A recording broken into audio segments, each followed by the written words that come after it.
Every Saturday evening, my cousin Emily would host family potluck dinners, and like clockwork, we were left out. Sorry, it's just for close family, she'd say on the phone, her voice sticky sweet, like she was doing me a favor by excluding us. Then I'd watch through my front window as her driveway filled with cars, her backyard glowing with fairy lights, tables lined with dishes from every branch of the family. Cousins, uncles, aunts, even out-of-town relatives, everyone but us. For nearly 2 years, this was the Saturday routine. My daughter, Lila, would stand by the window with her little recipe book pressed against her chest. Mom, why don't they ever ask me to bring something? I make good muffins. And the truth was, she did. The excuses had started small. Oh, we thought you were busy. Oh, we didn't want you to feel pressured to cook. But week after week, month after month, it became clear this wasn't an oversight. It was deliberate. We weren't wanted. One Saturday, I caught Lila doodling cupcakes in her notebook instead of eating dinner. My chest ached, but then something in me hardened. You know what, sweetheart? I said. Forget waiting for their invitation. Let's start our own Saturday tradition. A potluck of our own, with people who actually want to share a table with us. Her eyes lit up immediately. Really? Like, everyone brings food.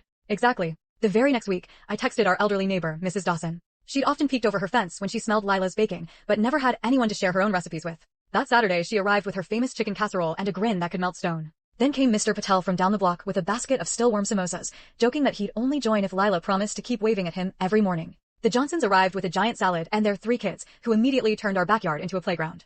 Suddenly, our once quiet Saturday dinner table was bursting with chatter, plates passing back and forth, and the sound of genuine laughter that had been missing from our weekends for far too long. The next week, more neighbors asked to join. The week after that, even more. Within a month, we had 15 people showing up regularly, carrying everything from pasta dishes to pies. By month 2, folding chairs spilled into the backyard. By month 3, 30 people crammed into our yard every Saturday, kids darting between picnic tables while adults swapped recipes and stories. Lila thrived. She started a chart to organize what people brought, proudly writing Lila's muffins at the top every week. Mrs. Dawson taught her the secret to perfect cobbler crust. Mr. Patel showed her how to season rice with cumin seeds. Every dish carried more than flavor, it carried someone's history, someone's heart. And here's the delicious irony. While our Saturdays blossomed, Emily's potlucks withered. Where her backyard once overflowed with people, it began looking sparse, like a party no one wanted to attend anymore. Whispers spread that Emily's dinners feel stiff, while the potluck across town is where the fun is. That's when Emily finally called. I hear you've been doing these neighborhood potlucks, she said, her voice tight, controlled. Maybe we should coordinate so we're not, competing. I looked out at my yard. Kids were shrieking with joy, chasing fireflies across the grass.